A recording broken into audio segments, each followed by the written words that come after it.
read in the garden, something my great-aunt would not have understood my doing except on a Sunday, a day when it is forbidden to occupy oneself with anything serious. And when she did not so, on a weekday she would have said to me, "What, still amusing yourself with a book?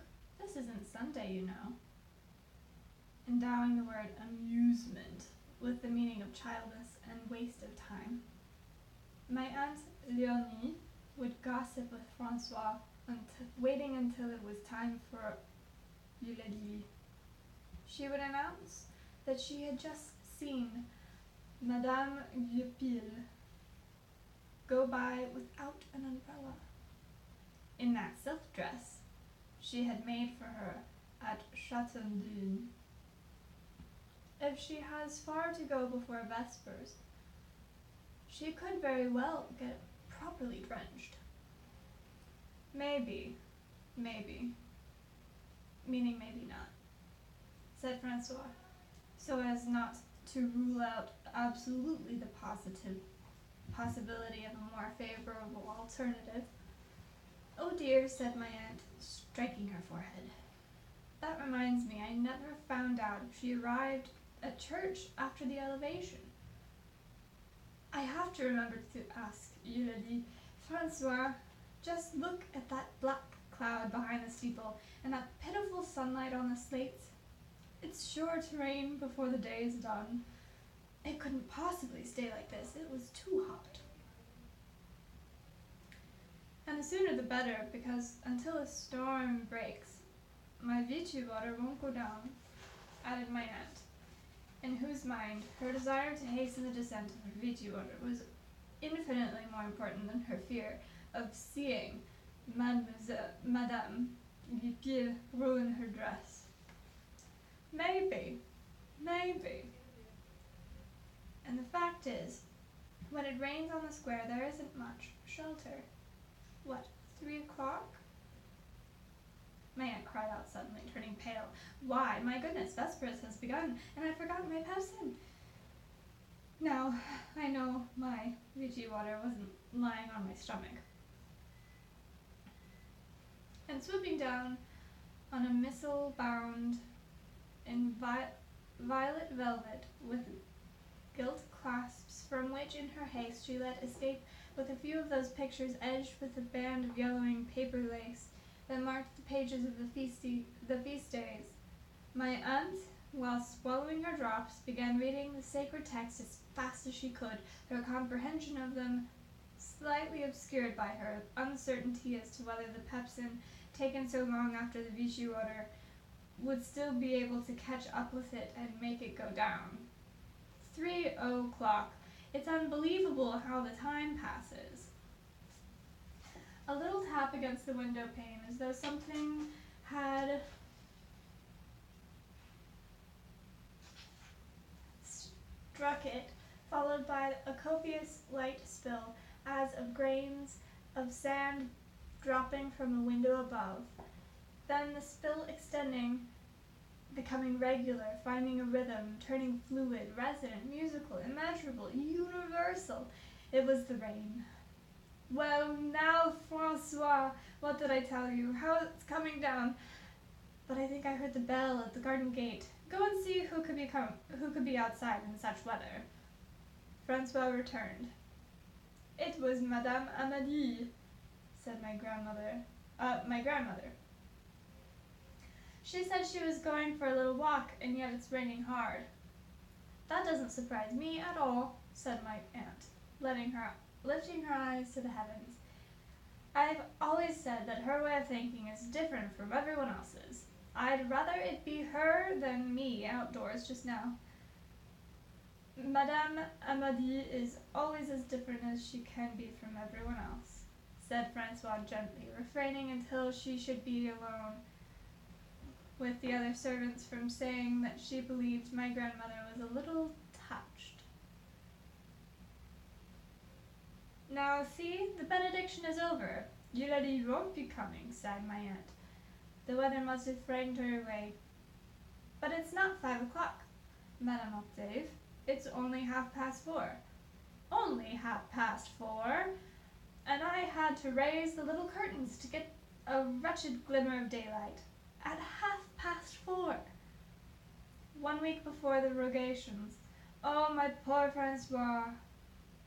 The good Lord must be sorely vexed with us.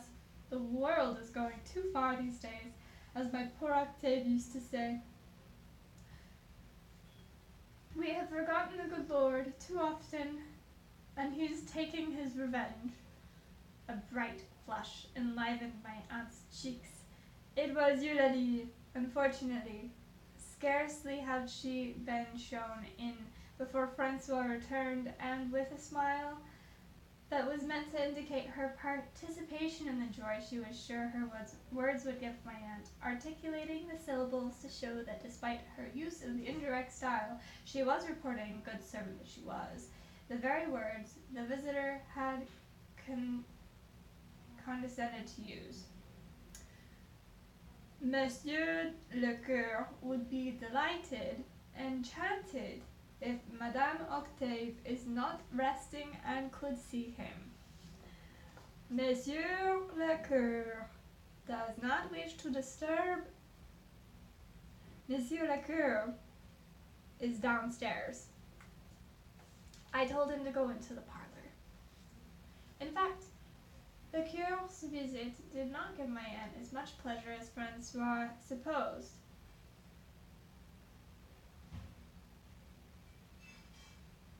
And the air of jubilation with which Francois thought she might illuminate her face each time she had to announce him did not entirely correspond to the invalid's feelings.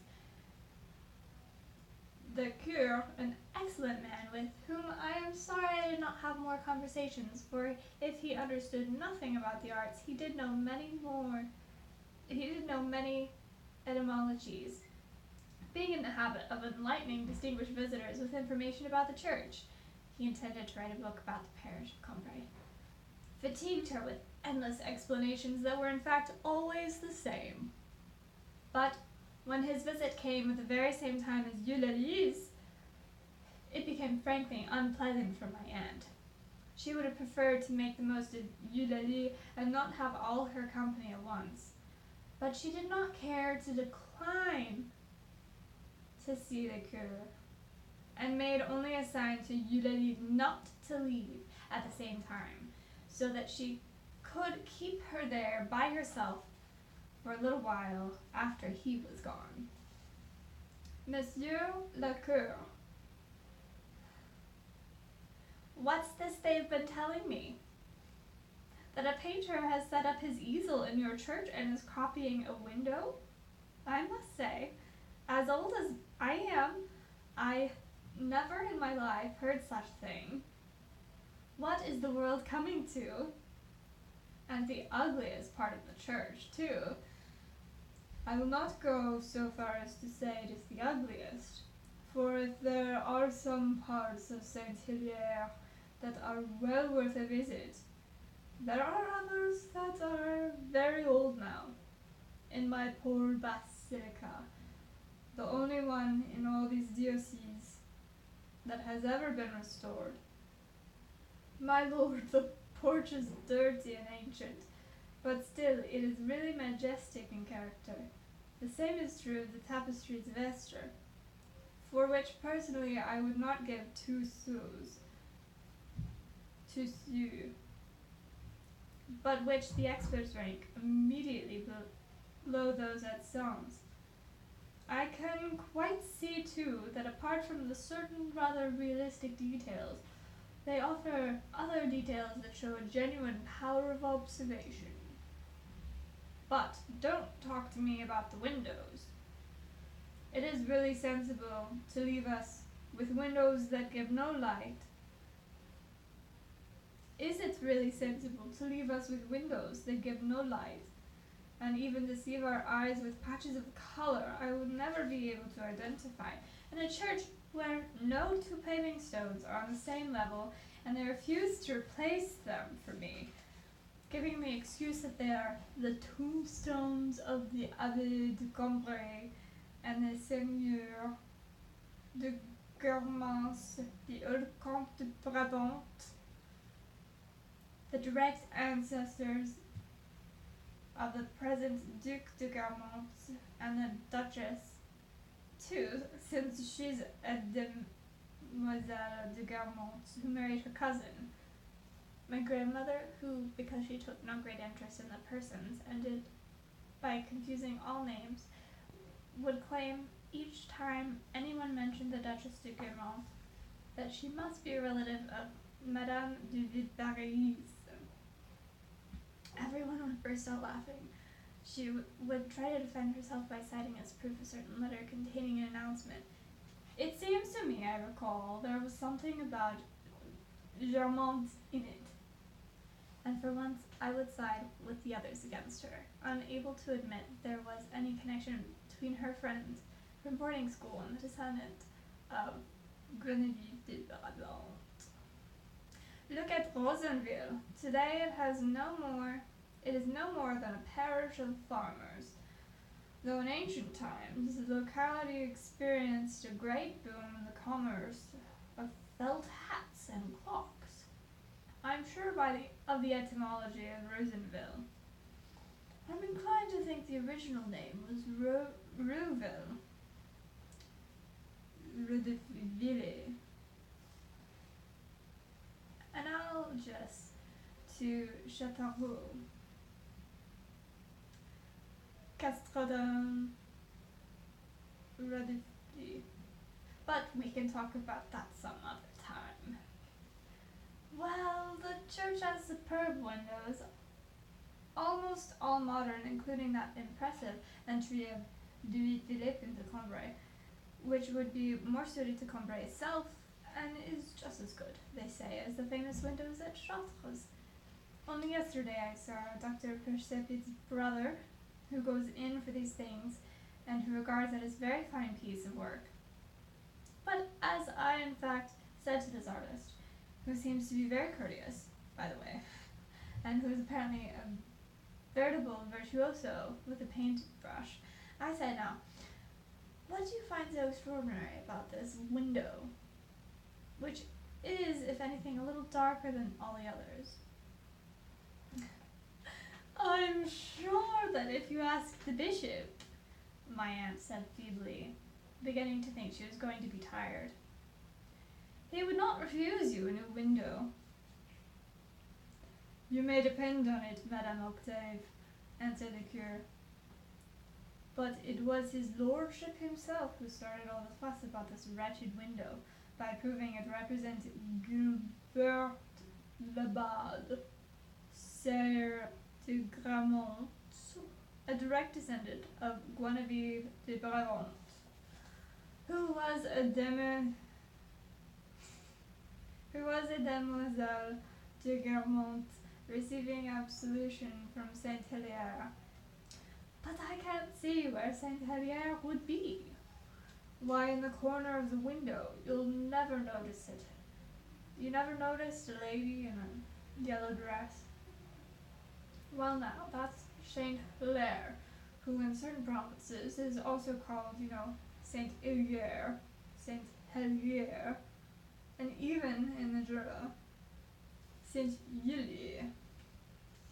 And these various corruptions, Sanctus Hilieris, are the most curious that have occurred in the names of the blessed. For instance, your own patron, my good Eulalie, Sancta Eulalie. Do you know what she is in Burgundy? Saint Eula. Quite simply, she has become a male saint. You see, Eulalie, after you die, they will turn you into a man. Monsieur le Curl has a joke for us. I'm gonna stop doing the voices. That's the end of this part on page 1